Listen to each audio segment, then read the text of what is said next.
నమస్కారం. Welcome to I dream. ధర్మ మార్గం విత్ విజిత కార్యక్రమానికి స్వాగతం.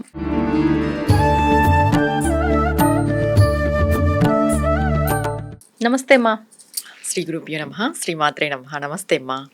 మనకి ఆషాఢ మాసం వచ్చింది అని అంటే పండుగలన్నీ ప్రారంభమవుతాయి. ముఖ్యంగా చాతుర్మాస దీక్షలు అని చెప్పి మనకి ఈ మాసం నుంచే స్టార్ట్ అవుతాయి. 4 నెలలు కూడా దైవారాధనలో మునిగిపోతుంటారు చాలామంది కూడా. మరి అసలు ఈ చాతుర్మాస దీక్షలు కూడా ఎవరు పడితే వాళ్ళు చేయొచ్చా? చేసేవారు ఏమైనా అర్హతలు ఉండాలా? దాని గురించి వివరించండి. చాతుర్మాస్య దీక్ష అంటే దీనికి మించిన దీక్ష లేదు అంటారు. అంటే మనం ఎన్ని దీక్షలు అంటే నవరాత్రి దీక్షలు చేసిన, 40 days దీక్షలు చేస్తాం కదా, మండలకాల దీక్షలు చేసిన, తర్వాత 11 రోజులు దీక్షలు చేసిన, 21 రోజులు దీక్షలు చేసిన ఈ దీక్షకి సరిపడవు. ఓకే, సమతుల్యం కాదు. అంత పవర్ఫుల్ అంత పవర్ఫుల్ అంటే ఏ జీవి అయినా కూడా అంటే జన్మ ఎత్తిన తర్వాత ఒక జీవి ఒక్కసారైనా చాతుర్మాస దీక్ష చేయాలి అంటారు. అవును. జన్మకొక శివరాత్రి ఎట్లనో జన్మకొక చాతుర్మాస దీక్ష అట్లా. అంటే ఈ జన్మలో ఒక్కసారైనా మనం చాతుర్మాస అంటే అందరూ చేయొచ్చు. అందరూ చేయొచ్చు, కానీ నియమాలు ఉంటాయి, కంపల్సరీ నియమాలు ఉంటాయి. అసలు ఎవరు చేస్తారు ఈ చాతుర్మాస దీక్ష? ఎందుకు వచ్చింది అసలు ఈ చాతుర్మాస దీక్ష? ఫస్ట్ ఎవరు చేస్తారు అని అంటే పీఠాధిపతులు, మఠాధిపతులు, సన్యాసులు, యతులు, వీళ్ళు చేస్తారు. వీళ్ళు ఖచ్చితంగా చెయ్యాలి, చేస్తారు కాదు, వీళ్ళు ఖచ్చితంగా ఆచరిస్తారు. ఎందుకు ఈ చాతుర్మాస దీక్ష ఆషాఢం నుండే మొదలైంది అని అంటే, ఇప్పుడు మామూలుగా మఠాధిపతులు కానీ, పీఠాధిపతులు కానీ, సన్యాసులు కానీ వాళ్ళు ఏం చేస్తుంటారు? దేశ పర్యటన చేస్తుంటారు. వాళ్ళు ఎప్పుడు ఒక చోట ఉండకూడదు కూడా. సన్యాసులు అయితే అసలు ఒక చోట ఉండకూడదు అని చెప్తాం మనం. ఒక రాత్రే అంతే, నెక్స్ట్ డే వాళ్ళు వెళ్ళిపోవాలి. కానీ ఈ చాతుర్మాస దీక్ష అప్పుడు వాళ్ళు ఒకటే చోటే ఉంటారు. దేనికి అనంటే, ఇటు 2 నెలలు వర్షాకాలము, అటు 2 నెలలు చలికాలం మనకు కలుస్తుంది. 2 ఋతువుల కాలం కలుస్తుంది చాతుర్మాసంలో. ఈ 2 ఋతువుల కాలంలో ఈ వర్షాలు ఎక్కువ పడడం ఇవన్నీ ఉంటాయి కాబట్టి వీళ్ళు దేశ పర్యటన చేసి, సత్సంగాలు చేసిన, ప్రవచనాలు చెప్పిన ఈ వర్షంలో వాళ్ళకి ఆటంకాలు కలుగుతాయి కదా. ఇప్పుడు దేశ పర్యటన ఎలా చేస్తారు? వర్షాకాలంలో చెయ్యలేరు. దానికని మన శాస్త్రం ముందుగానే అంటే ఈ కాలమాన పరిమితిని అన్నిటినీ దృష్టిలో పెట్టుకుని వీళ్ళ కోసమే ఈ చాతుర్మాస దీక్ష అనేది మొదలైంది. అంటే ఈ టైంలో మఠాధిపతులు కానీ, పీఠాధిపతులు కానీ, సన్యాసులు కానీ ఒకటే చోటే ఉంటారు. ఒకప్పట్లో అన్ని కాలినడకన జరుగుండేవేమో కదా, ఇప్పుడు అంటే సౌకర్యాలు కాలినడకనే కదా మొత్తం. ఇది కూడా ఎలా వెళ్తారు? అవును, మెయిన్ హెల్త్ ప్రాబ్లమ్స్ వస్తాయి. ఇంకోటి, వాళ్ళు వెళ్తున్నారన్నా, ఇప్పుడు ఒక పీఠాధిపతి ఒక ఊరికి వస్తున్నారు అన్నా కూడా, స్వామివార్లు వస్తున్నారన్నా జనాలు వెళ్తారు. వర్షం పడితే ఎలా వెళ్తారు? వర్షాకాలంలో.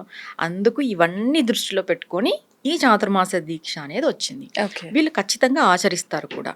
ఈ పీఠాధిపతులు, మఠాధిపతులు వీళ్ళందరూ కూడా ఆశ్రమాల్లో ఉండి, ఒకటే చోటే ఉండి, వాళ్ళ యొక్క శిష్యులతో సస్తంభాలు ఏర్పాటు చేసుకొని అక్కడే ప్రవచనాలు పెట్టుకుంటారు. అక్కడే అన్ని జరుపుతారు. మొత్తం పొద్దున లేచినప్పటి నుండి సాయంత్రం వరకు కూడా వాళ్ళ అనుష్ఠానం. కొంతమంది 3 పూట్ల చేస్తారు, కొంతమంది జాము చేస్తారు. అంటే మనకి జాము అంటే 4 గంటలు లేదా 3 గంటలు తీసుకుంటాం. కొంతమంది 4 గంటలు తీసుకుంటారు, కొంతమంది 3 గంటలు తీసుకుంటారు. ఇట్లా జాము అనుష్ఠానాలు చేసే పీఠాధిపతులు 7-8 సార్లు అంతే. వాళ్ళు ఇంకా అందులోనే ఉంటారు వాళ్ళు. అందుకే వాళ్ళు అంత గొప్ప వాళ్ళు. అవును. ఎందుకు పీఠాధిపతులు అంత గొప్ప వాళ్ళు అంటే సాక్షాత్తు నడిచే దైవాలు వాళ్ళని మనం ఎందుకు అంటామంటే, ఇవన్నీ వాళ్ళు చేస్తారు కాబట్టి అందుకు వాళ్ళు నడిచే దైవాలు అయిపోయినారు. ఇప్పుడు వాళ్ళు ఏకభుక్తం చేస్తారు. ఎవరైనా చాతుర్మాస దీక్ష చేసే వాళ్ళు ఏకభుక్తమే చేయాలి. సామాన్యులైనా సరే, ఎవరైనా సరే. అసలు గృహస్థులు చేయొచ్చా? గృహస్థుల్లో మంత్రోపదేశం ఉన్న వాళ్ళే చేయాలి. మంత్రోపదేశం ఖచ్చితంగా ఉండాలి. ఉన్న వాళ్ళే చాతుర్మాస దీక్షకి అర్హులు. ఇది మెయిన్. ఉన్న వాళ్ళు కూడా ఎలా చేయాలంటే, ఇప్పుడున్న ఫాస్ట్ జనరేషన్లో పొలిమేరలు దాటకూడదు, 4 నెలలు ఒకటే ఉన్న చోటనే ఉండాలి, తర్వాత మాంసాహారం తినకూడదు, బ్రహ్మచర్యం పాటించాలి, భూషయనం చేయాలి, ఏకభుక్తం చేయాలి, కంపల్సరీ ఒక పూటనే తినాలి, నైట్ ఏదైనా పలహారం తీసుకోవాలి, ఉదయం ఏదైనా పలహారం, అంతే. భోజనం అనేది ఒక్క పూటనే 4 నెలలు కూడా. ఇవన్నీ గృహస్థుడు చేయగలడా? కష్టమే. చెయ్యగలను అనుకునే వాళ్ళు, మీరు పూర్తిగా మీ పైన దృఢమైన నమ్మకం ఉంటే చెయ్యొచ్చు. ప్రాబ్లం ఏం లేదు. ఇంకొకటి, ఈ చాతుర్మాస దీక్షలో కూడా ఫస్ట్ నెల ఈ ఆకుకూరలకు సంబంధించిన ఆహారం తినరు. ఇది నియమం. ఆకుకూరలు తినకూడదు. ఆషాఢం అంతానా?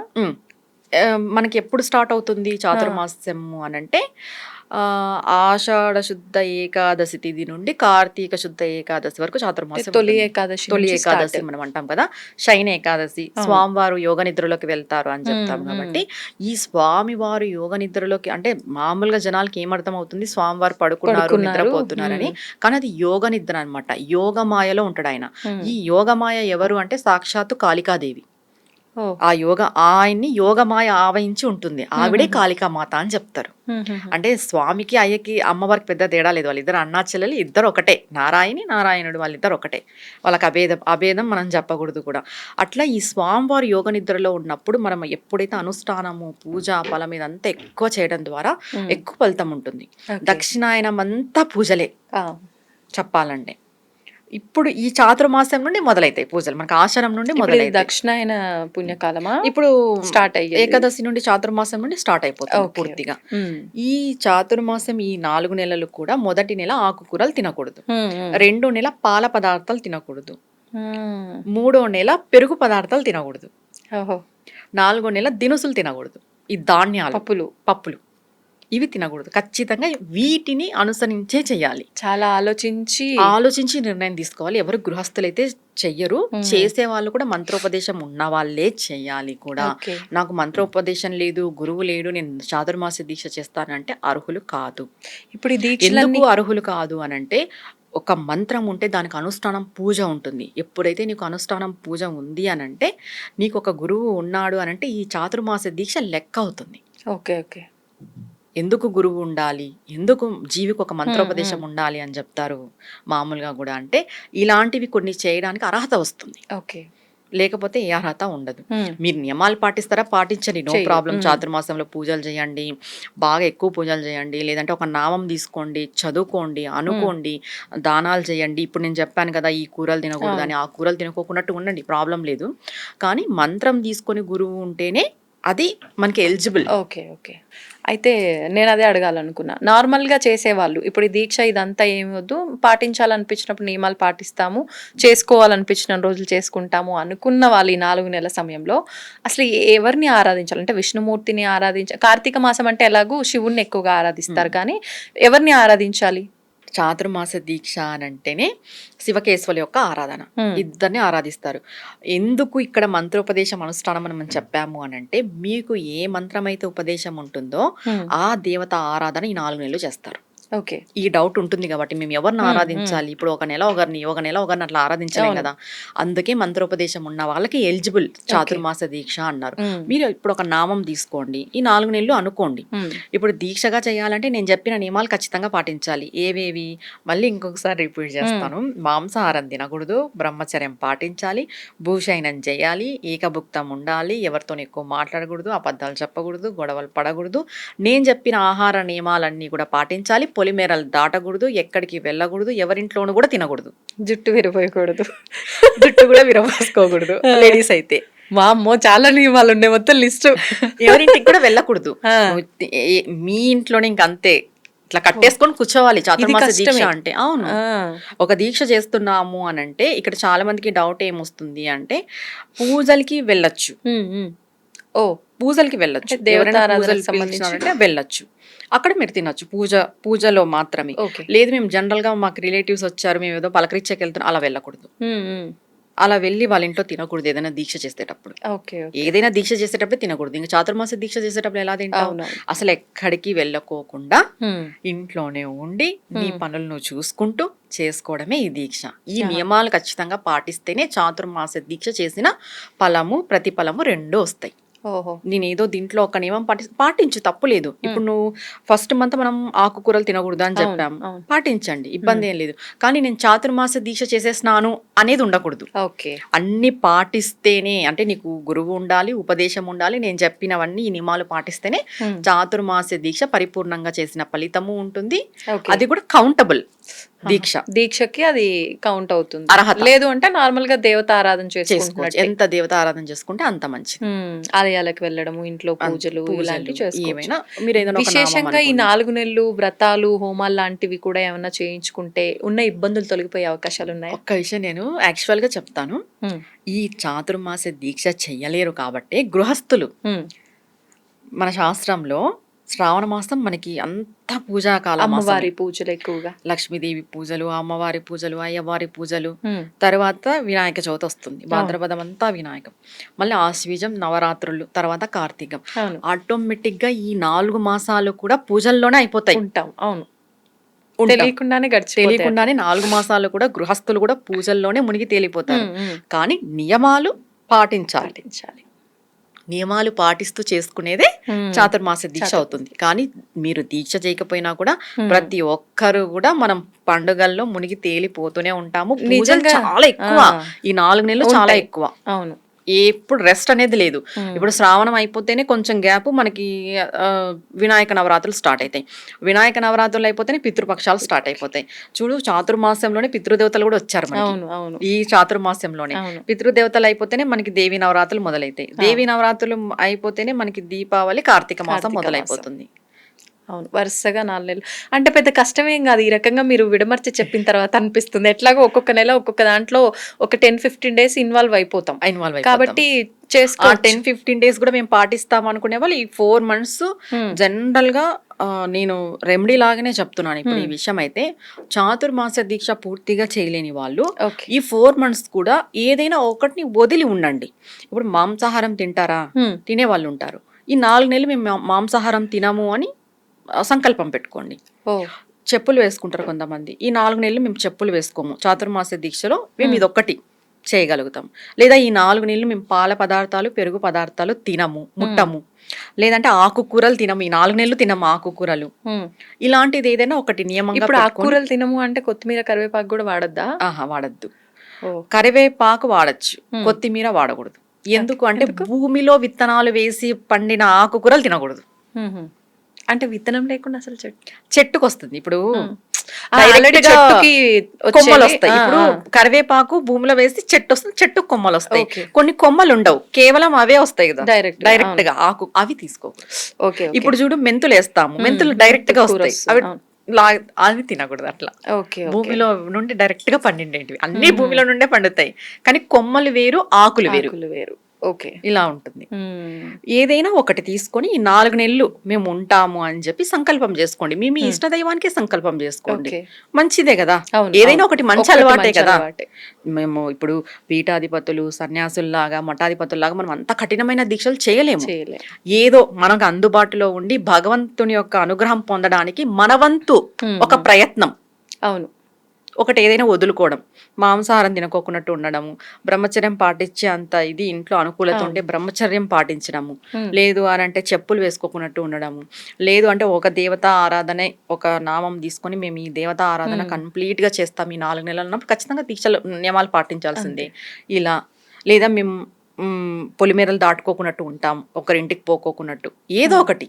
లేదు అంటే కోపం ఎక్కువ ఉన్న వాళ్ళు కోప్పడకుండా కోప్పడుకున్నట్టు మేము ఈ 4 నెలలు ఉంటాం. అబద్ధాలు ఎక్కువ అట్లా చేయొచ్చు చెప్తుంటారు. కదా? చెయ్యొచ్చు. అబద్ధాలు ఎక్కువ చెప్తుంటారు కొంతమంది. హ్మ్. అలాంటి వాళ్ళు మేము ఈ 4 నెలలు అబద్ధాలు చెప్పాము, చాతుర్మాస్యం అంతా మేము అబద్ధాలు చెప్పాము అనుకోండి. కోపం అలవాటైపోతుంది ఎక్కువ ఉండే వాళ్ళు ఈ 4 నెలలు మేము కోప్పడము అనుకోండి, అలవాటు అయిపోతుంది. అవును. ఏదైనా మంచి పనే కదా, అంతే. భగవంతుని కోసం చేస్తున్నాం అంటే స్వకార్యము, స్వామి కార్యము 2 ఉంటాయి ఈడ. హ్మ్. హ్మ్. అవును. మనల్ని రెండు మనం కలిపేలా. కంట్రోల్ చేసుకోగలుగుతాము, అలానే స్వామి కొరకు కూడా చేరుతుంది. అంతే. స్వామి నీ ప్రయత్నాన్ని చూస్తాడు, హ్మ్. హ్మ్. అమ్మవారు గాని అయ్యవారు గాని. ఇలా చేసుకోవచ్చు. ఓకే. ఇదేదో బాగుంది. మనకి జూలై 15వ తారీఖు నుంచి వారాహి నవరాత్రులు ప్రారంభం కాబోతున్నాయి. గత కొంతకాలంగా వారాహి అమ్మవారు ఎక్కువగా వెలుగులోకి వచ్చినప్పటికీ, అంటే ఎప్పటి నుంచో ఉన్న ఆవిడైనా కొంతకాలంగా వెలుగులోకి వచ్చారు. వచ్చిన తర్వాత అంటే జనాలు తొందరగా మా కోరిక నెరవేరుతుంది అంటే అసలు ఇంకా బ్యాక్గ్రౌండ్లో అసలు ఆరాధించొచ్చా, ఆరాధించకూడదా, ఇవన్నీ ఏం ఆలోచించరు. మా కోరిక నెరవేరుతుంది, మేము చేసేస్తాము అని చెప్పి చేసేస్తున్నారు. అందులో భాగంగానే ఈ వారాహి నవరాత్రులు కూడా. మరి ఈ వారాహి నవరాత్రులు ఆచరించే విధానం కూడా చాలా భిన్నంగా ఉంటుంది. రాత్రి సమయంలోనే ఆచరిస్తారు. అసలు చెయ్యొచ్చా నవరాత్రులు, ఎవరు చెయ్యొచ్చు, ఏంటి వాటి గురించి? వారాహి నవరాత్రులు అంటేనే గుప్త నవరాత్రులు. వీటిని గుప్త నవరాత్రులు అంటారు. మనకి సంవత్సరానికి 4 నవరాత్రులు ఉన్నాయి. దానిలో 2 నవరాత్రులు గుప్త నవరాత్రులు. ఒకటి వారాహి నవరాత్రులు, తర్వాత శ్యామలాదేవి నవరాత్రులు. ఈ దేవీ దేవతలను మాత్రమే ఎందుకు గుప్త నవరాత్రులు అన్నారు అనంటే, మనం ఏది చేసినా కూడా గుప్తంగా చేసుకోవాలా అంటే సాధనా పరంగా హ్మ్. ఏం చేసినా కూడా గుప్తంగా చేసుకోవాలి. ఎక్కువ హడావిడి ఉండకూడదు. హ్మ్. మామూలుగా చైత్ర నవరాత్రులు, దసరా నవరాత్రులు మనం బాగా హడావిడిగా, అవును. ఉత్సవంగా, ఘనంగా చేసుకుంటాం. చేస్తాం. వీటికి అలా ఉండదు. హ్మ్. హడావిడి ఉండదు. గుప్తంగా చేసుకోవాలి. హ్మ్. కానీ ఇప్పుడు మనం ఏం చేస్తున్నాం? హడావిడి హడావిడి ఎక్కువ చేస్తున్నాం. చేస్తున్నాం.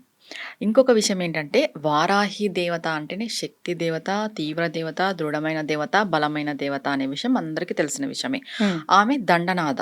హ్మ్. అంటే లలిత అమ్మవారికి దండనాథగా అంటే ఎవ బండాసురుని యొక్క పుత్రులను హ్మ్. వధించడానికి ఆమె ఉత్పత్తి అయింది. ఓకే. హ్మ్. ఇప్పుడు ఈవిడని ఎవరు ఉపాసన చేయాలి? హ్మ్. ఎవరు పూజించాలి? ఇప్పుడు ఈవిడ ఉగ్రదేవత?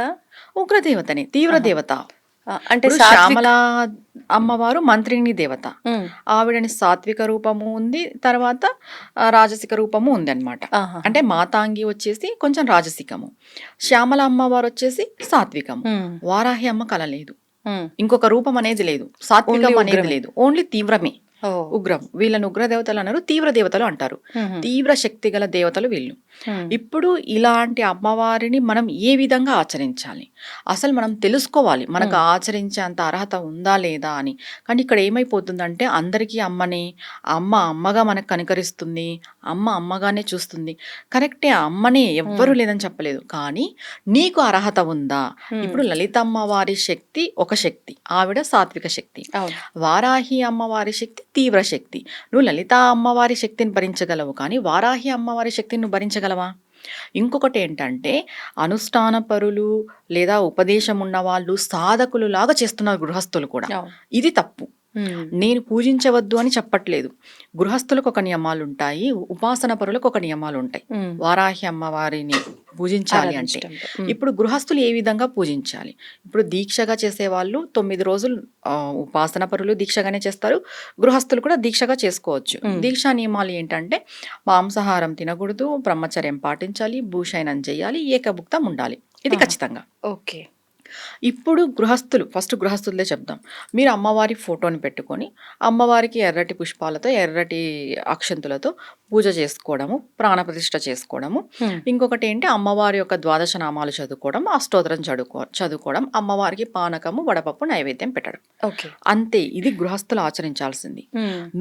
నీకు ఉపాసన ఉండి, నీకు గురువు ఉండి, నీకు అమ్మవారి యొక్క మంత్రోపదేశాలు ఉండి, ఇవన్నీ ఉన్న వాళ్ళు ఏం చేస్తారంటే అమ్మవారిని తీవ్రంగా సాధన చేస్తారు. ఓకే. అంటే రాత్రి పూట. హ్మ్. గృహస్థులు ఎప్పుడు చేయాలి?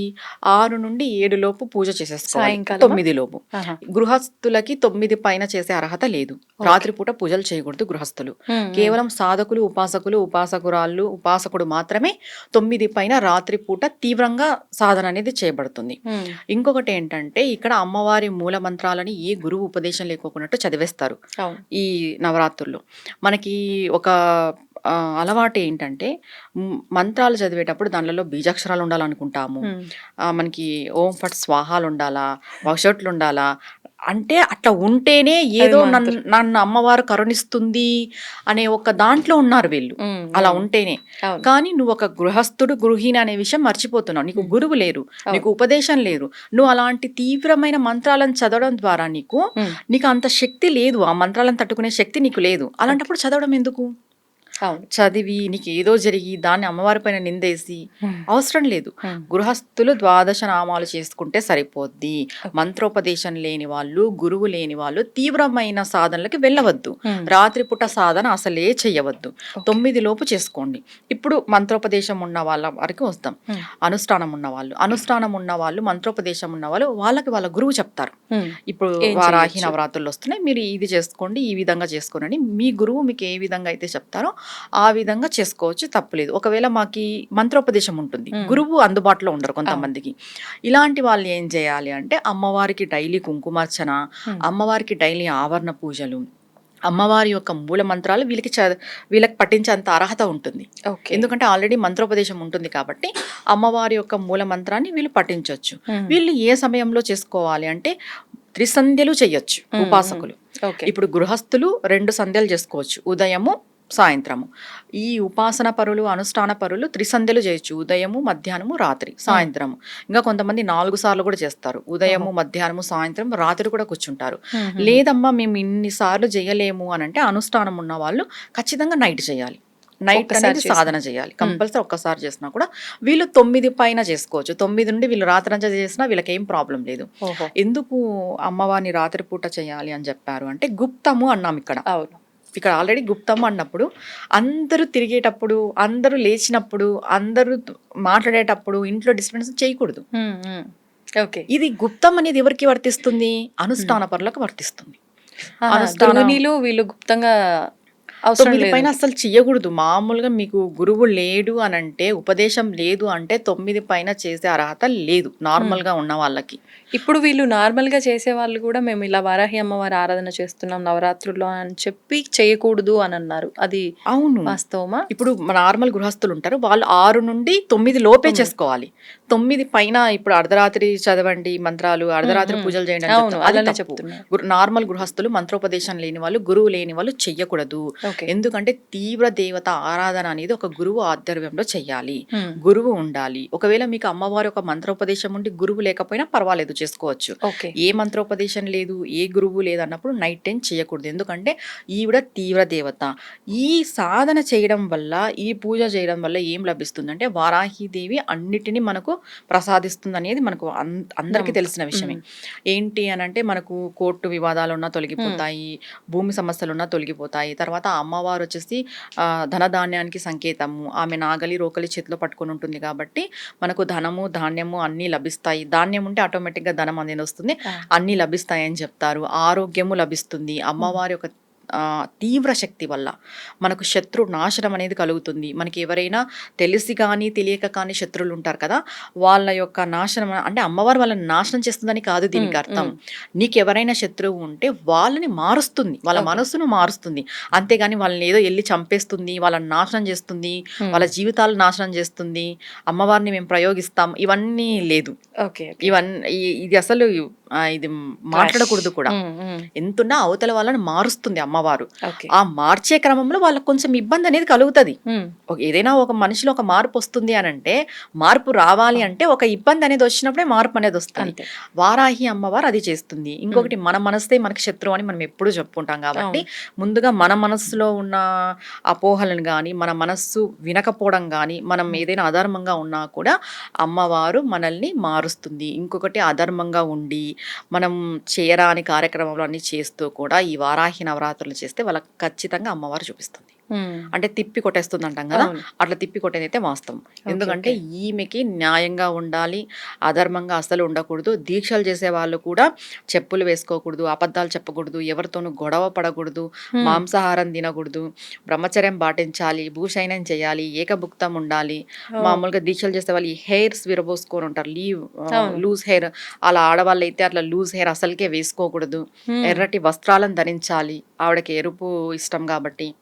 ఇవన్నీ నార్మల్ గృహస్థులు కూడా ఇవన్నీ ఆచరించాలి. గృహస్థులు కూడా ఇవన్నీ ఆచరించాలి. దీక్ష గృహస్థులు కూడా దీక్ష చేస్తారు 9 రోజులు. ఆ దీక్ష చేసే వాళ్ళు అంటే పెద్ద పెద్ద మంత్రాలను చేయకోకున్నట్టు అమ్మవారి యొక్క ద్వాదశ నామాలు ఎన్నిసార్లైనా చేసుకోండి.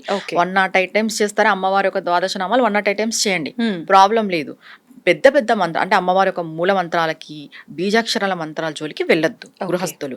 మీకు మంత్రోపదేశం ఉండి గురువు ఉండి అలాంటి వాళ్ళు ఈ మూల మంత్రాలు, ఈ బీజాక్షరాలతో కూడిన మంత్రాలను చదువుతూ అమ్మవారిని ఏ తీవ్ర విధంగా అయినా కూడా మనం సాధన చేయొచ్చు.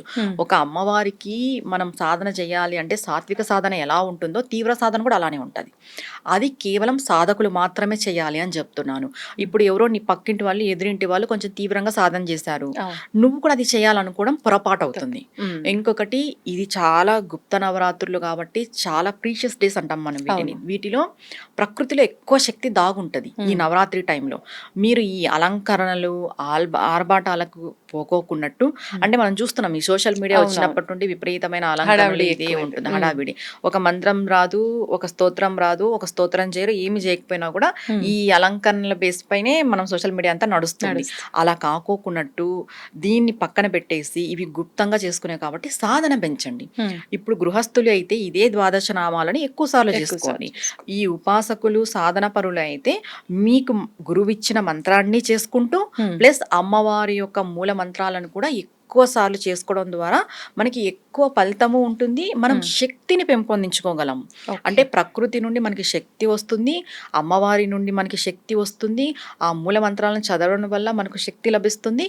ఇంకొకటి అమ్మవారి యొక్క అనుగ్రహం శీఘ్రంగా అనుభవిస్తాం. ఎందుకంటే ఇవి చాలా చాలా ముఖ్యమైన రోజులు. మనకి సంవత్సరంలో 4 నవరాత్రులు ఉంటే 3 నెలలకు ఒక నవరాత్రి ఎందుకు వస్తుంది అంటే మనల్ని మనం ప్రిపేర్ చేసుకోవడానికి, మనల్ని మనం రెడీ చేసుకోవడానికి, మనం అమ్మవారి యొక్క శక్తికి దగ్గర కావడానికి, అమ్మవారి యొక్క శక్తి మనలో ఇన్బిల్ట్ చేసుకోవడానికి ఒక్కొక్క నవరాత్రి అనేది వస్తుంది. శక్తి అంతా ఒక్కటే కానీ పేర్ల ద్వారా పరివర్తనం చెందుతుంది. ఇప్పుడు చైత్ర నవరాత్రిలో లలితాదేవిగా మనం పూజిస్తాము. ఇప్పుడు వారాహి శక్తి ఒకటే, ఈమె వారాహిగా పరివర్తనం చెందింది, మళ్ళీ దుర్గంగా పరివర్తనం చెందుతుంది, మరి శ్యామలాగా పరివర్తనం చెందుతుంది. అంటే నేచర్లో అమ్మవారి శక్తి మనకి సంవత్సరానికి 4 ఋతువులు ఎలా వస్తాయో ఈ నవరాత్రులు కూడా అలానే వస్తాయి. మన నేచర్కి మనకి అమ్మవారికి ఎప్పుడు కనెక్టివిటీ ఉంటుంది. మనం వీటిని బాగా ఉపయోగించుకోవాలి. ఇక్కడ పెద్ద పెద్ద నైవేద్యాలు పెట్టే అవసరం లేదు. ఈ నైవేద్యాల విషయంలో చాలా మందికి చాలా డౌట్ ఉంటుంది, అమ్మవారికి ఏం పెట్టాలని. మెయిన్గా పానకము, కందదీపం. మీకు కంద దొరికితే కందదీపం పెట్టుకోండి. దీంట్లో మళ్ళీ 9 రోజులు పెట్టాలా, ఒక రోజు పెట్టాలా అనేది కూడా చాలా డౌట్ ఉంటుంది. ఒక రోజు 9 రోజులు, మీకు ఏ రోజు వీలైతే ఆ రోజు. ఒకవేళ పంచమి రోజు పెట్టుకుంటే చాలా మంచిది. పంచమి 5వ రోజు, పంచమి రోజు కందదీపం పెట్టుకోండి. ప్రతి రోజు కూడా బెల్లం పానకం, వడపప్పు. దీనికి మించి మీరు ఏమైనా పెట్టుకుంటే అది వాళ్ళ ఇష్టం, కానీ అమ్మవారికి పానకమే ప్రధానం పెట్టుకోవాలి. అంటే వారాహి అమ్మవారికి కందదీపం విశేషమా, లేదు అంటే ఏదైనా పరిహారం లాగా? లేదు, అమ్మవారు అంటే అమ్మవారు భూమికి సంబంధించింది కాబట్టి వరాహ రూపము వరాహమూర్తికి సంబంధించింది. ఇంకోటి వారాహిదేవి యొక్క స్వరూపం వచ్చేసి వరాహ అంశ అంటాం. యజ్ఞ వరాహ స్వామి యొక్క శక్తి ఈవిడిలో ఉంటుందన్నమాట. భూవరాహస్వామి మనం అంటాం కాబట్టి. ఎందుకంటే ఈమెకి భూమిలో పండిన, ఇప్పుడు వరాహం అంటే ఏంటి, ఆల్మోస్ట్ అన్ని తింటాదని మనకి జనరల్ గా చూసుకుంటే దుంపలు భూమిలో పండిండేటివి చాలా ఇష్టమా అని చెప్తారు. అలాగే ఈ కంద దీపం కూడా వారాహి అమ్మకి శ్రేష్టమా అని చెప్తారు. అవైలబిలిటీ ఉంటేనే పెట్టండి, లేకపోతే ఏం అవసరం లేదు. నార్మల్ గా మీరు నిత్య దీపారాధన చేసుకొని మనం ఈ 9 రోజులు ఏం చేయాలి, బాగా జపం చేయాలి, బాగా సాధన చేయాలి. గృహస్థులైతే మీరు ఉదయం 6 నుండి సాయంత్రం 9 లోపు మీ సాధన అంతా చేసేసుకోండి. నార్మల్ గృహస్థులు. అనుష్ఠాన పరులు గురువులు ఉండే వాళ్ళైతే 9 పైన రాత్రంతా కూర్చొని చేయండి, నో ప్రాబ్లం. సాధన బాగా చెయ్యాలి, జపం బాగా చేయాలి. ఆ దీపం పెట్టిన కందని కూడా నెక్స్ట్ డే కూరల్లో వేసుకోవచ్చు కదా, అలా వినియోగించవచ్చు. వేసుకోవచ్చు, కూరలు చేసుకొని వేసుకోవచ్చు. కానీ ఇప్పుడు కంద దీపం పెట్టమన్నాం కదా అనేసి దానికోసమే మనం తిరిగి టైం వేస్ట్ చేసి, దొరికితే పెట్టండి, దొరకలేదు నో ప్రాబ్లం. నెయ్యి దీపం పెట్టండి అమ్మవారికి. ప్రతిరోజు సాయంత్రం నెయ్యి దీపం పెట్టండి. ఉదయం లేకపోయినా సాయంత్రం పూట చేసుకోండి. 3 పూటలు చేసుకుంటున్నాం అనే వాళ్ళు 3 పూటలు చేసుకోవచ్చు, నో ప్రాబ్లం. లేదు మాకు కుదరదు అనే వాళ్ళు సాయంత్రం ఖచ్చితంగా చేసుకోండి. ఇప్పుడు అమ్మవారు శక్తి దేవత అన్నారు, విడి రోజుల్లో అయితే వారాహి అమ్మవారిని అసలు మనం ఆరాధించము. ఇప్పుడు నవరాత్రులు చెయ్యాలి అనుకొని ఆ చిత్రపటం తెచ్చుకున్న వాళ్ళు నార్మల్ గా అయిపోయిన తర్వాత పూజా మందిరంలో పెట్టచ్చా? అయిపోయిన తర్వాత పూజా మందిరంలో పెట్టచ్చు. ఒకవేళ మేము అమ్మని భరించలేము అనే వాళ్ళు తీసి ఎత్తి పెట్టచ్చు, మళ్ళీ నవరాత్రులకు పెట్టుకొని పూజ చేసుకోవచ్చు, అదేం ప్రాబ్లం లేదు. పెట్టుకునే శక్తి ఉంది మాకు అంటే కొంతమంది అమ్మవారిని చూసేంత శక్తి కూడా వాళ్ళకు ఉండదు. నేను చాలా వరకు నా దగ్గర వచ్చిన క్లయింట్స్ లో నేను విన్నాను, అంటే మేము అమ్మవారిని చూడలేకపోతున్నాము అనేటోళ్ళు కూడా ఉంటారు. అలాంటి వాళ్ళు భరించలేరు, అలాంటి వాళ్ళు ఎత్తి పెట్టచ్చు. లేదు మేము పెట్టుకుంటాము, నిత్య దీపారాధన చేసుకుంటాము, నిత్యము మేము అమ్మవారికి దండం పెట్టుకుంటామంటే నో ప్రాబ్లం, పెట్టుకోవచ్చు. ఇప్పుడు ఒకవేళ చిత్రపటం కాకుండా కలశ రూపంలో అలా చేసుకుంటాము, చేసుకోవచ్చు. కలశ రూపంలో ఈ 9 రోజులు, ఎందుకంటే ఏ నవరాత్రి అన్నా చేయని మనకి మొదటి రోజు ప్రాణ ప్రతిష్ఠ అనేది మనం చేస్తాం. అంటే అమ్మవారిని ఆవాహన చేసి అమ్మవారు కుటుంబ సమేతంగా వచ్చి మా ఇంట్లో ఉండాలి 9 రోజులు, మా చేత పూజలు అందుకోవాలని చెప్పేసి ప్రాణ ప్రతిష్ఠ ప్రాసెస్ చేసి మనం అక్కడ కలశ స్థాపన గాని ఫోటో కానీ విగ్రహం కానీ పెట్టుకుంటాం. విగ్రహాల జోలికి గృహస్థులు వెళ్ళొద్దు. ఫోటో కలశం పెట్టుకోండి శ్రేష్టము. మళ్ళీ పెద్ద పెద్ద విగ్రహాలు పెట్టుకొని ఇబ్బంది పడే వాతావరణం తెచ్చుకోవద్దు. ఇప్పుడు అమ్మవారు అందరికీ అమ్మే, కానీ ఆవిడ తీవ్రమైన అమ్మ. ఇదొక్కటి గుర్తుపెట్టుకోవాలి. ఆవిడ మనల్ని ఎంత త్వరగా శీఘ్రంగా అనుగ్రహిస్తుందో అంత శీఘ్రంగా దండిస్తుంది కూడా. ఆవిడ అసలే దండిని మాత. ఆవిడకి దండని మాత అనే పేరు ఉంది. అంటే ఏదైనా తప్పు జరిగితే దండన ఖచ్చితంగా ఉంటుంది, శిక్ష ఖచ్చితంగా ఉంటుంది. లలితమ్మ దగ్గరన్నా లేకపోవచ్చేమో, శ్యామలమ్మ దగ్గరన్నా లేకపోవచ్చేమో, కానీ ఈవిడ దగ్గర ఖచ్చితంగా ఉంటుంది శిక్ష. ఈ శిక్షను మనం అనుభవించాలి. ఆవిడ నుండి మనం ఫలితాలు ఎలా పొందుతామో శిక్షను కూడా అలా పొందాల్సి వస్తుంది. కాబట్టి మీకు ఎంత వీలైతే అంత చేసుకోండి. వాళ్ళేదో చేస్తున్నారు, వీళ్ళేదో చేస్తున్నారు, సోషల్ మీడియాలో ఏవేవో చెప్తున్నారు అనేది లేకోకుండా సాత్వికంగా, మీకు గురువు లేకపోతే ఎంత సాత్వికంగా చేసుకుంటే అంత మంచిది. ధన్యవాదాలు. నమస్తే అమ్మా. And for more videos, Please subscribe to iDream channel. Subscribe to iDream Media. Please subscribe to iDream. Please subscribe to iDream. Please subscribe iDream. And please subscribe to iDream. For more videos, subscribe to iDream. please like, share and subscribe to the channel. Congratulations, iDream. Subscribe to iDream. Subscribe to iDream. So subscribe to iDream Media. iDream team అందరికి huge congratulations. Please subscribe iDream Media. Please subscribe to iDream. Subscribe iDream. Please subscribe to iDream. iDream అంటే నా కళల ఛానల్ను subscribe చేసుకున్న నోరు తిరుగుతలేదు. మీరైతే గంట గుర్తు కొట్టండి. For more such videos, please subscribe to iDream. Subscribe to iDream. Please subscribe to iDream. Please subscribe iDream Media. Please do subscribe to iDream. Please subscribe to iDream Media. For best entertainment and information, please subscribe iDream. And don't forget to subscribe to iDream.